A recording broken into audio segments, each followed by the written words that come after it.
what I'm going to do is I'm going to select all of them again, and I'm going to go to the region list, to the region list menu. So region list pop-up, it's telling me there. Click on that, go to export regions as files. Come up with a similar kind of dialog as we had before. So here I get to choose what format my files are going to be stored in. I get to choose a directory, which I'm going to leave. I mean, I could navigate to wherever I want it to go, but as it happens, it's going to where I want it to go anyway, because it's going to my the audio files folder of the editing 2 PJB session folder, which is the name of the session that I've got here. So in fact, it's going to the place that I want it to. Asks me about duplicate file names. Well, I don't think there are going to be any, so I'm going to ignore that for now, and export them. And Bob's your uncle, it's done it for me. Okay, what it hasn't done is to re-import them into my session, which I might then therefore want to do later. But it has exported them. So now we know where we stored them. So if I go to the Finder and, excuse me, sorry, I need to find it now. There you go, in my audio files folder, it's got all the new files that I've just made. So that's quite good. The only problem is that they're called rather long, they're called rather long, not necessarily particularly intuitive names. And I might want to rename those. Well, I could do that in the Finder, although that's going to cause ProTools problems because when it reloads, it's not going to know what files to import. A better idea is to import them, to change the names here, which I'll do in a minute. But anyway, if I want to re-import those regions that I've just made, sorry, those sound files that I've just made, I need to go back to my audio files folder, choose those regions, and just drag them into the region list there. So obviously that was, apart from my wittering on, that was a great deal quicker process than having to bounce them all, and you know, that was a very useful, quick way of isolating your regions and exporting them to new files. A couple of things I said about kind of removing clutter from your region list over here. Now, first thing I'm going to do, I mentioned before that there was a lot of files in here, or a lot of regions in here, which aren't being used in my main session. Perhaps I should point out, incidentally, that the bold and not bold entries in the region list refer to, the bold ones refer to full files, so they refer to the sound files, the original sound files that you've imported. The unemboldened entries refer to regions that have been made from those. So I mean, I imagine that's probably fairly intuitive, but I just thought I'd point that out. So I want to get rid of all the things. Again, if I select all these, you'll see the not selected items are all clutter. I don't want any of them. So how do I get rid of that in order to, you know, because again, it's going to get really busy and I'm not going to be able to know what I do want and what I don't. There is an option in the region list, which is select here. And I could select unused regions and whole files, so this entry, or I could select unused audio except whole files. Now if I choose unused, then it selects everything that I'm not actually using that particular session. That's fine, except if I were to delete those things or remove them from the session, then I'm only left with the regions that I've got here, and it may well be that I still want to keep my whole files.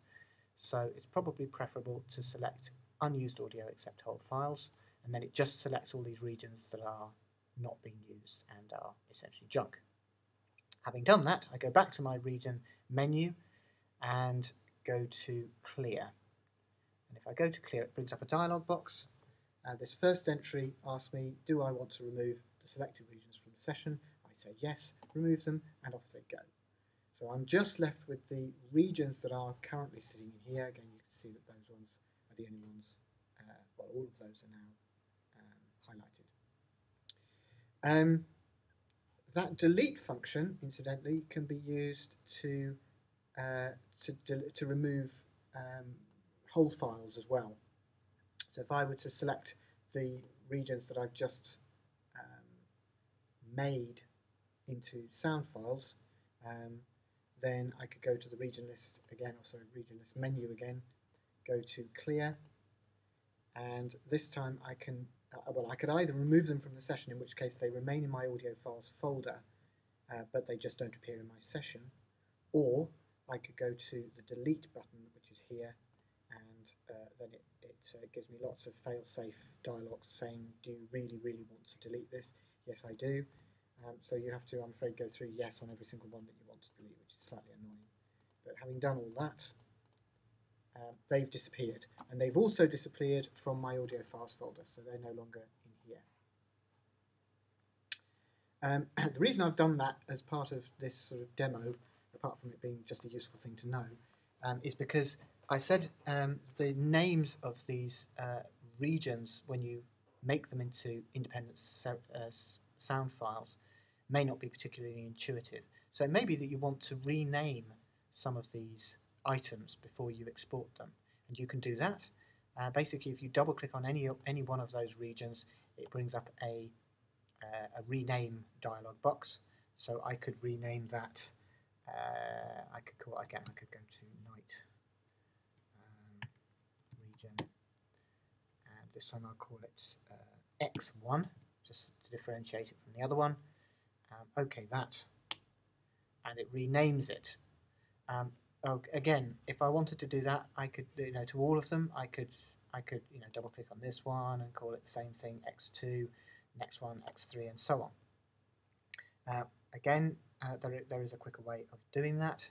If I select all the regions that I want to, rename, like that. Notice that I'm holding the Command key in order to select non-contiguous regions in the region list.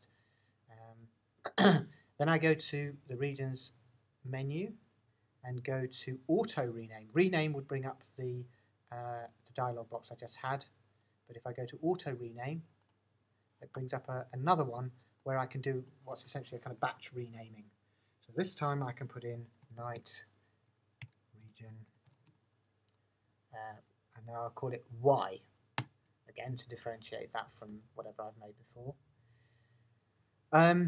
Then I could have a starting number, so I'm going to start my numbering at number 1, so it will go 1, 2, 3, 4, 5 for each consecutive, each subsequent region, and then number of places. Well, maybe I could. This is basically the number of number places. So if I have 2, then it will go 0, 1, 0, 2, 0, 3, 0, 4. If I have 3, then it will go 0, 0, 1, 0, 0, 2, and so on. So I'll just put in 2 there. Suffix, I'm not entirely sure about. I have a feeling it gives you. Well, it basically determines what's going to be put after the number that you've put in, but I'm not sure why that would be particularly useful here.